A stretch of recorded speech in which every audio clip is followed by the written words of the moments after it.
Oke, kembali di sini lagi bertemu dengan kawan kita itu Mas Justia. Apa kabar Mas Ya, Jus? sangat baik. Terima kasih telah hadir di podcast kali ini.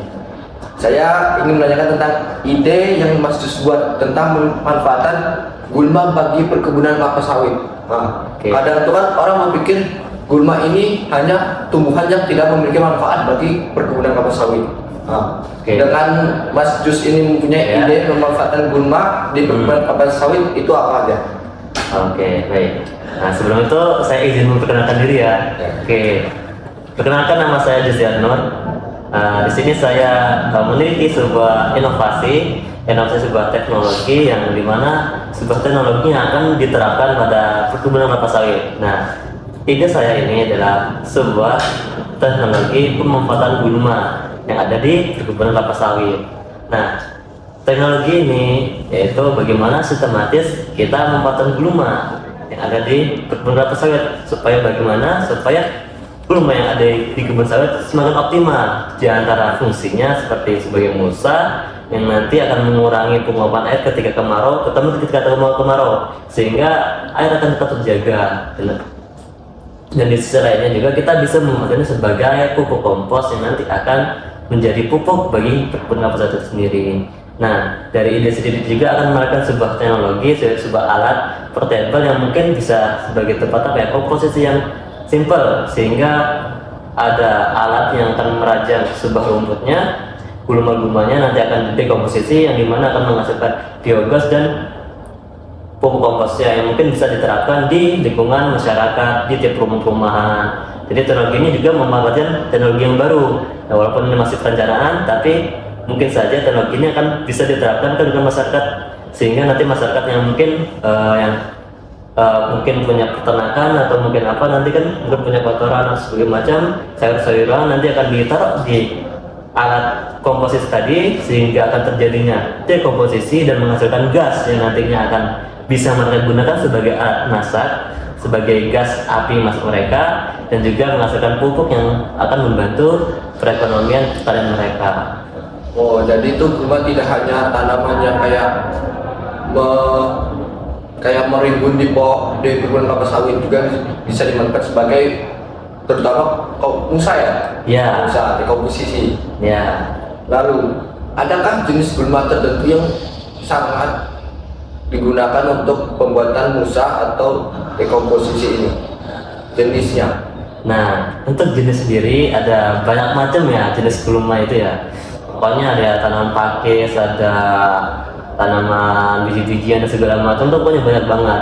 Nah, untuk tanaman sendiri juga ada tanaman yang memang kandungan nitrogennya tinggi, atau tanaman yang kandungan fosfor tinggi, seperti yang nitrogen tinggi itu seperti Florea javanicus ya. Nah, ini tinggi akan kandungan nitrogen, sehingga akan baik bagi tanaman itu sendiri, perkebunan itu sendiri. Nah, tetapi juga ada tanaman yang mungkin kandungan nitrogennya tinggi, sehingga ya pada saat proses dekomposisi itu akan terhambat. Misalkan nih, yang mungkin nitrogen tinggi atau sayur-sayuran atau bahan-bahan seperti kotoran-kotoran itu sudah terfermentasi dengan baik, terfermentasi dengan sempurna, tetapi yang tinggi akan kandungan nitrogen ini dia memang memiliki jangka fermentasi yang jauh lebih panjang, sehingga dalam pemeriksaan itu sendiri kita perlu ya mencampurkannya dengan air, mencatatnya dengan halus, kita dengan air, dan nanti kita kompos dulu dalam seminggu, nanti baru kita gabungkan dengan yang lain, sehingga fermentasi akan jauh lebih baik dan sempurna.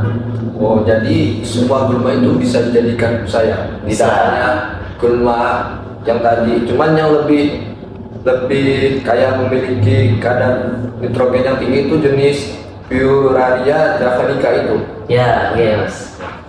Lalu pertanyaan selanjutnya itu tentang metode pengomposan gulma yang diterapkan di perkebunan kelapa sawit. Nah, untuk metodenya sendiri ya, mungkin orang memiliki gambaran bahwa gulma ini sebagai benalu perkebunan sawit. Tetapi sebenarnya ya, gulma ini juga ya, kalau kita bisa memanfaatkan dengan baik, gulma itu sendiri bisa bermanfaat bagi perkebunan sendiri. Seperti tadi, opsi pertamanya sebagai mulsa, kemudian yang sisanya atau lebihannya mungkin karena mungkin mulsanya sudah cukup, kita bisa memanfaatkan sisanya sisanya itu kita bisa gunakan sebagai dekomposisi pupuk kompos. Nah, untuk metode-metode pemupukan kompos sendiri, hal pertama yang kita lakukan adalah membabat atau mengumpulkan gulma itu sendiri, kemudian kita cacah, kemudian kita bisa campurkan dengan kotoran-kotoran yang lain, kotoran seperti kotoran ayam, kambing ataupun sapi ataupun jangkos itu sendiri. Kemudian kita komposisi, kita dekomposisi, kita tutup dengan rapat ya. Pertama itu sebelumnya kita kasih dulu nih M4 kita larutkan dalam air, kemudian kita tambah gula yang juga dilarutkan dalam air. Yang gula itu sendiri berfungsi sebagai membangunkan bakteri itu sendiri, sehingga bakteri itu ketika bekerja langsung ada makanannya, sehingga mereka ada energi untuk mengkomposisi pupuk itu tadi, sehingga jangka waktu yang diperlukan untuk dekomposisi itu jauh lebih singkat. Jadi metode pengkomposan itu ada langkah-langkahnya ya, Ya. dari awal hingga menjadi yang dimanfaatkan gulma itu. Ya. Lalu pertanyaan selanjutnya itu tentang bisakah gulma itu mengurangi erosi yang ada di perkebunan kelapa sawit? Kan perkebunan kelapa sawit ini terutama punya perusahaan itu tidak datar semuanya. Ada yang lereng, ada yang lembah. Itu apakah bisa mengurangi erosi untuk tanah yang di area tersebut? Tentu bisa lah, jelas. Seperti yang dijelaskan tadi ya, selain fungsinya sebagai mulsa, sebagai mengurangi penguapan air karena adanya panas matahari ya, terutama pada musim kemarau, dia juga bisa menjaga struktur tanah dengan sistem perakaran yang ada pada tanaman gulma itu sendiri, terutama pada tanaman akar Axanophus yang dimana dia memiliki sistem perakaran yang kuat, sehingga tanah yang mereka tumbuhi itu maka akan terjaga, sehingga ketika ada hujan deras, aliran air, maka mereka akan mengikat tanah tadi sehingga tidak mudah terbawa arus air tadi, sehingga tanah tetap pada posisinya, sehingga erosi tadi tidak terjadi, sehingga tanah itu tetap dalam keadaan yang baik.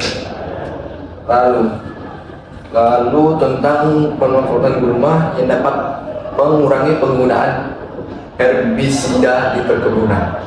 Herbisida di perkebunan. Jadi gulma itu sendiri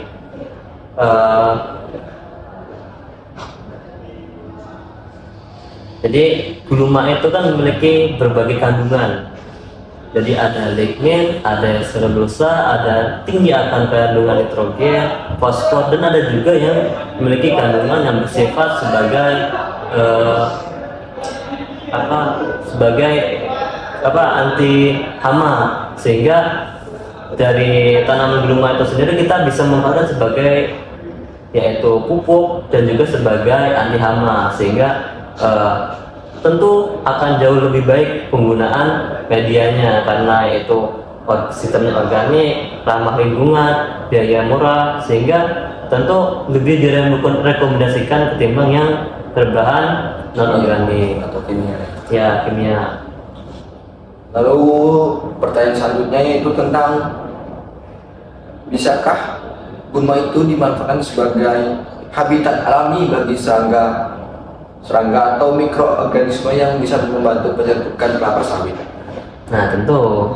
Jadi gulma itu sendiri kan ya sebagai sebuah sistem ekosistem yang masih ada dalam perkebunan kelapa sawit. Nah, seperti yang kita tahu, perkebunan kelapa sawit itu sendiri memiliki rantai makanan.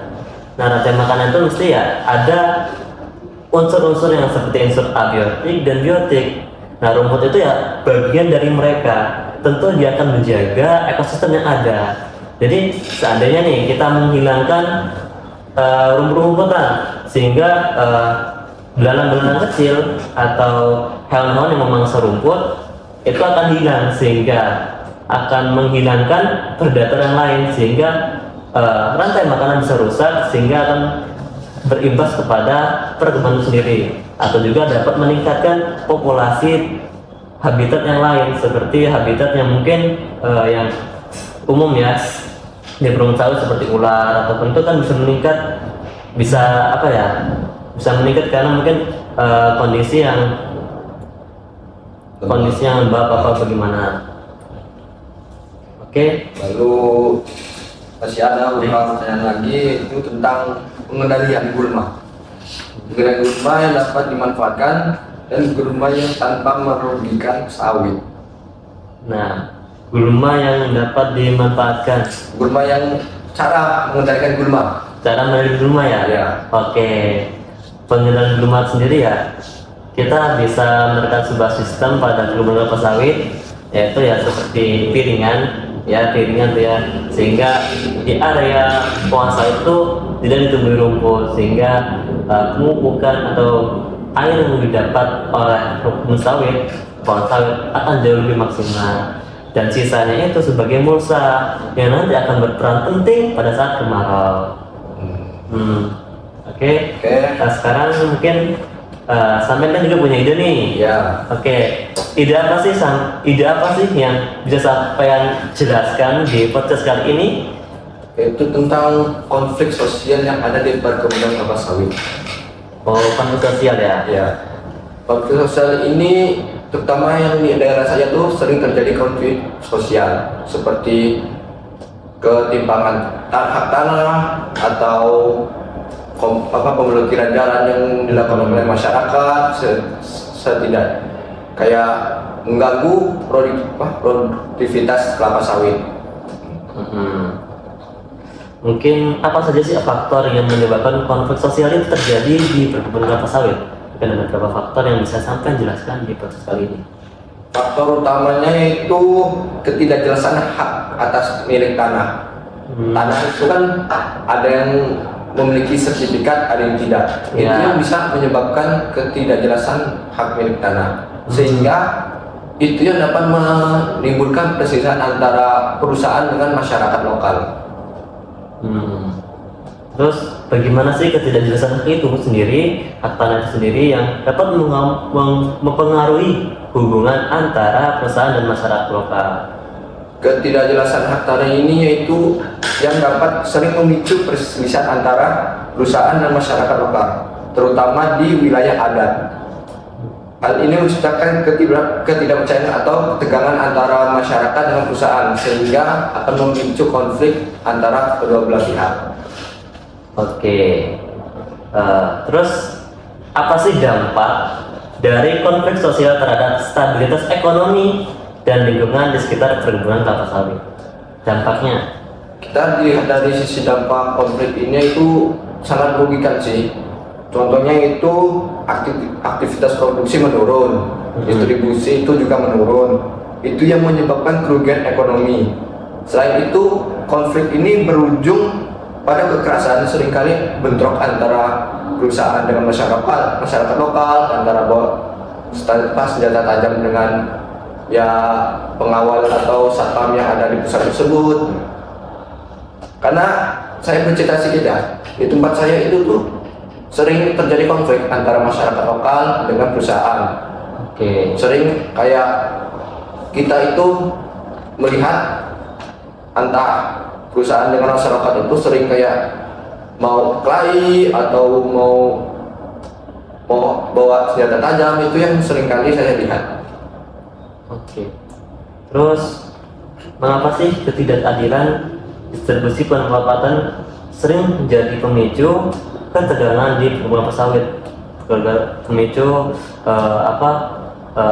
konflik-konflik antara masyarakat dan pemilik perkebunan sendiri? Ketidakadilan ini muncul gara-gara pembagian yang tidak merata antara masyarakat lokal dengan perusahaan. Itu yang dapat mengecewakan masyarakat atau ketidakpuasan masyarakat terhadap perusahaan. Lalu contohnya ya kayak pembagian hasil keuntungan buat mereka gitu ya. Mereka tentang perusahaan ini menyediakan pekerjaan buat mereka tanah yang mereka jual ke perusahaan itu dijadikan perkebunan, lalu masyarakat setempat itu bekerja di situ untuk mendapat penghasilan. Tetapi terkadang penghasilan mereka dapat itu tidak sesuai dengan kerjaan yang mereka kerjakan. Jadi bisa mereka seharusnya sehari bisa dapat 100.000, dari perusahaan itu hanya dibayar setengahnya aja. Itu yang memunculkan kecewaan masyarakat lokal terhadap perusahaan. Terus apa sih peranan hukum dalam konflik tersendiri. Peran hukum itu yang menengahi antara konflik di sekitar perkebunan antara masyarakat dan perkebunan itu sendiri. Penanganan hukum itu yang jelas harus tegas antara kedua belah pihak dan adil. Dan hukum itu dapat mencegah pelanggaran hak dan menjaga stabilitas antara sosial, entah perusahaan dengan masyarakat setempat. Mungkin karena waktu kita terbatas ya. Ya. Sayang sekali ya, terbatas waktunya ya. Padahal masih banyak sih hal yang ingin saya tanyakan kepada Anda, tetapi karena waktu yang terbatas sehingga pertemuan ini akan menjadi sangat singkat. Ya mungkin bagi pemirsa sekalian yang mohon maaf ya, kita nggak Bisa mengulik tahu habis aja. sebuah materi yang ini, walaupun materi itu begitu bermanfaat buat kita sendiri dan para penonton kalian sendiri. Jadi ya nanti akan ada mungkin ya, kalau seandainya ada waktu mungkin kita bisa next part 2 yang kan kita lanjut lagi membahas tentang konflik di sekitar sektor perkebunan. Baik, terima kasih Mas Farid. Sama-sama Mas Sutian, semoga Oke. kita bisa ketemu lagi. Baik,